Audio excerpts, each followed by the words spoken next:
अस्सलाम वालेकुम, नमस्ते, सत श्री अकाल। उम्मीद करता हूँ ठीक होंगे, खुश होंगे। मैं हूँ तारिक नियाजी, मेरे साथ मौजूद हैं। अस्सलाम वालेकुम, नमस्ते, सत श्री अकाल। मैं हूँ रिजवाना। स्टार्ट करते हैं वीडियो। तो दोस्तों, वीडियो का टाइटल है Delhi versus Dhaka versus Islamabad, full comparison 2025, Bangladesh versus India versus Pakistan. तो कौन सा पहले नंबर पे होगा? इंटरेस्टिंग वीडियो लग रही है, टाइटल बड़ा इंटरेस्टिंग है। इनके ड्रोन शॉट्स होंगे मेरे ख्याल में। भाई पाकिस्तान होगा भाई। चले देखते वो एक लिस्ट होती है ना, ऊपर से नीचे वाली, नीचे से ऊपर वाली। तो देखते हैं। मैंने मेंशन नहीं किया। इस्लामाबाद हमारा बुरा नहीं है। नहीं, मैं मेंशन नहीं कर रही हूं। वो वहाँ वो लोग रहते हैं ना। नहीं, मैंने मेंशन किया ही नहीं है। स्टार्ट करते हैं वीडियो। ओके, उनकी जगह ना समझा करें। हाँ। ढाका ना सिर्फ बांग्लादेश की कैपिटल सिटी है, बल्कि यह बांग्लादेश की फाइनेंशियल कैपिटल के साथ साथ बांग्लादेश की सबसे बड़ी सिटी भी है। वही इस्लामाबाद न सिर्फ पाकिस्तान की बल्कि पूरे साउथ एशिया की the most beautiful capital city है, जिसको 1960 में प्लानिंग के साथ बनाया गया था। वही दिल्ली न सिर्फ विश्व की दूसरी सबसे बड़ी मेगा सिटी है, बल्कि यह भारत की एक यूनियन टेरिटरी भी है। और इसके अंदर बसा न्यू दिल्ली सिर्फ भारत का ही नहीं बल्कि पूरे विश्व का one of the most powerful centre है। तो आज हम इन्हीं तीनों कैपिटल सिटीज का कंपैरिजन करेंगे और देखेंगे कौन सा कैपिटल सबसे ज़्यादा विकसित और प्रोग्रेसिव है। तो सबसे पहले बात करते हैं एरिया की। ढाका, जो कि बांग्लादेश की सबसे बड़ी सिटी है, उसका टोटल एरिया 306.4 स्क्वायर किलोमीटर है, जो कि वर्ल्ड की one of the most densely populated cities में से एक है। वही इस्लामाबाद को अच्छे खासे प्लानिंग के साथ बनाया गया था, जिसका टोटल एरिया 906.5 किलोमीटर स्क्वायर है। वही भारत की राजधानी और यूनियन टेरिटरी का टोटल एरिया 1483 स्क्वायर किलोमीटर है, जो कि भारत की सबसे बड़ी सिटी है। टोटल पॉपुलेशन, ढाका की टोटल पॉपुलेशन 24 मिलियन है, जो कि बांग्लादेश की सबसे बड़ी सिटी है। वही पॉपुलेशन के हिसाब से ये विश्व की चौथी सबसे बड़ी सिटी है, जबकि इस्लामाबाद को पॉलिटिकल सेंटर के रूप में बनाया गया था, जिसकी वजह से यहाँ की पॉपुलेशन ज़्यादा नहीं है। 2025 में इस्लामाबाद की टोटल पॉपुलेशन 1.3 मिलियन है, जो कि पाकिस्तान की 10वीं सबसे बड़ी सिटी है। जबकि दिल्ली भारत की एक बहुत ही पुरानी सिटी होने के कारण यहाँ की पॉपुलेशन समय के साथ साथ बढ़ती गई और आज 34.7 मिलियन की मैसिव पॉपुलेशन के साथ न सिर्फ भारत का बल्कि विश्व का दूसरा सबसे बड़ा शहर है। अब बात करते हैं इकोनॉमी की। देखो, जिस कंट्री या जिस रीजन का जीडीपी जितना ज़्यादा होता है, उस रीजन को उतना ही पावरफुल और प्रोग्रेसिव माना जाता है। टोक्यो की जीडीपी विश्व में सबसे ज़्यादा है, इसलिए टोक्यो को the world's most richest city का टाइटल मिला हुआ है। 2025 में ढाका की टोटल नॉमिनल जीडीपी $230 बिलियन की है और पीपीपी जीडीपी $316 बिलियन की है, जो कि जीडीपी के हिसाब से बांग्लादेश का सबसे अमीर सिटी है। वही इस्लामाबाद की नॉमिनल जीडीपी $5 बिलियन की है और पीपीपी जीडीपी $20 बिलियन की है। वही इंडिया की कैपिटल दिल्ली की नॉमिनल जीडीपी $297.2 बिलियन की है। वही पीपीपी जीडीपी $752 बिलियन की है, जो कि जीडीपी के हिसाब से मुंबई के बाद भारत का दूसरा सबसे अमीर शहर है। पर कैपिटा इनकम, अब बात करते हैं तीनों ही सिटीज़ में रहने वाले लोगों की इनकम की।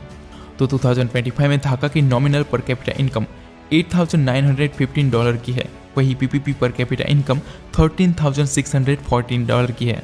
वही इस्लामाबाद की नॉमिनल पर कैपिटा इनकम $3,375 की है। वही पीपीपी पर कैपिटा इनकम $10,788 की है। वही भारत की कैपिटल सिटी दिल्ली की नॉमिनल पर कैपिटा इनकम $11,300 की है। वही पीपीपी पर कैपिटा इनकम $33,783 की है। एचडीआई, अब बात करते हैं ह्यूमन डेवलपमेंट इंडेक्स की, जिसका एचडीआई जितना ज़्यादा होता है उसको उतना ही विकसित माना जाता है। ढाका का एचडीआई 0.772 है, जो कि हाई ह्यूमन डेवलपमेंट कैटेगरी में आता है। वही पाकिस्तान की कैपिटल सिटी इस्लामाबाद का एचडीआई 0.654 है, जो कि मीडियम ह्यूमन डेवलपमेंट कैटेगरी में आता है। वही भारत की कैपिटल सिटी दिल्ली का एचडीआई 0.839 है, जो कि very high human development category में आता है। पुअरिटी रेट, इन तीनों ही सिटीज़ में पुअरिटी रेट नेशनल एवरेज के पुअरिटी रेट से काफ़ी कम है। 2025 में ढाका का पुअरिटी रेट 6.5% है, यानी कि ढाका की टोटल पॉपुलेशन में से 6.5% पॉपुलेशन ऐसी है जो पुअरिटी लाइन में आती है। वही इस्लामाबाद का पुअरिटी रेट 3.9 है, जो कि पाकिस्तान में सबसे ज़्यादा कम है।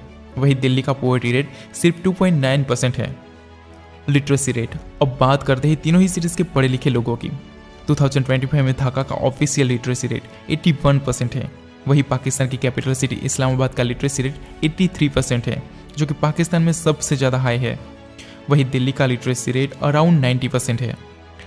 टोटल बिलियनियर्स, बांग्लादेश में टोटल 6 बिलियनियर्स है जो कि सारे के सारे ढाका में ही रहते हैं, जिसमें से मूसा बिन शमशेर $12 बिलियन की नेटवर्थ के साथ साथ ढाका के साथ साथ पूरे बांग्लादेश का सबसे अमीर पर्सन है। वही इस्लामाबाद में एक भी बिलियनर नहीं है, बट वहाँ के आर्मी जनरल्स की नेटवर्थ देखी जाए तो वहाँ काफ़ी सारे मिलियनियर्स पाए जाएंगे। वही इंडिया की कैपिटल सिटी दिल्ली में टोटल 63 बिलियनियर्स है, जो कि भारत में मुंबई के बाद सबसे ज़्यादा है। वही $36.5 बिलियन की नेटवर्थ के साथ शिव नादर दिल्ली का सबसे रईस इंसान है। अब बात करते हैं फेमस प्लेसेस की। ढाका एक बहुत ही पुराना शहर है, यहाँ काफ़ी सारी खूबसूरत इमारतें हैं। अगर यहाँ के कुछ फेमस प्लेसेस की बात करें तो लाल बाग फोर्ट, एहसान मंजिल museum, Shri Dhakeshwari Mandir, Bangladesh national parliament house, Ramna park, Tara Masjid और सोनेरगांव जैसे बहुत सारे फेमस प्लेसेस हैं। वही अगर इस्लामाबाद के कुछ फेमस प्लेसेस की बात की जाए तो उसमें Shah Faisal Masjid, Pakistan monument, Shakarparian national park, lake view park, Saidpur etcetera etcetera.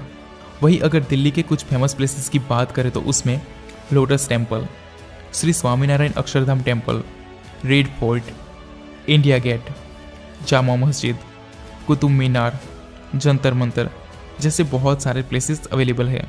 तो ये था बांग्लादेश की कैपिटल ढाका, पाकिस्तान की कैपिटल सिटी इस्लामाबाद और इंडिया की कैपिटल सिटी दिल्ली के बीच का कंपैरिजन। अब आप बताएं इन तीनों में से सबसे प्यारा शहर आपको कौन सा लगा? जी जनाब, हमारे मुल्क का अगर कोई सबसे बेहतरीन शहर है, साफ़ सुथरा शहर है और जहाँ पर थोड़ी सी सड़कें बेहतर हैं, जहाँ पर सफाई बेहतर है, तो वो इस्लामाबाद है। बिल्कुल। और यहाँ पर वाहिद कोई ऐसी चीज़ है जो दूसरे शहरों के मुकाबला किया। दिल्ली की तो बात ही और है। दिल्ली तो बहुत बड़ा शहर है, बहुत बड़ी आबादी है, बहुत बड़ा रकबा है, बहुत ज़्यादा बिलियनियर है, बहुत ज़्यादा इनकम है, बहुत बड़ी चीज़ है। ढाका भी कम नहीं है।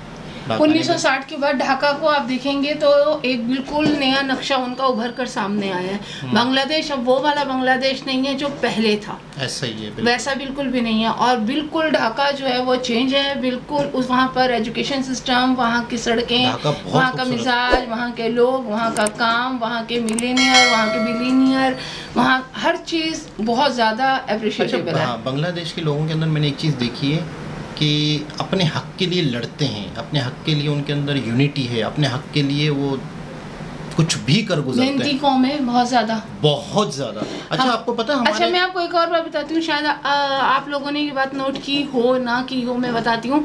हमारे पास अगर कोई डॉक्टर बन जाता है, कोई इंजीनियर बन जाता है या कोई भी किसी भी और फील्ड में जाता है, वो समझता है बस यही मेरा फ्यूचर है और मैंने इसी पर ही काम करना है।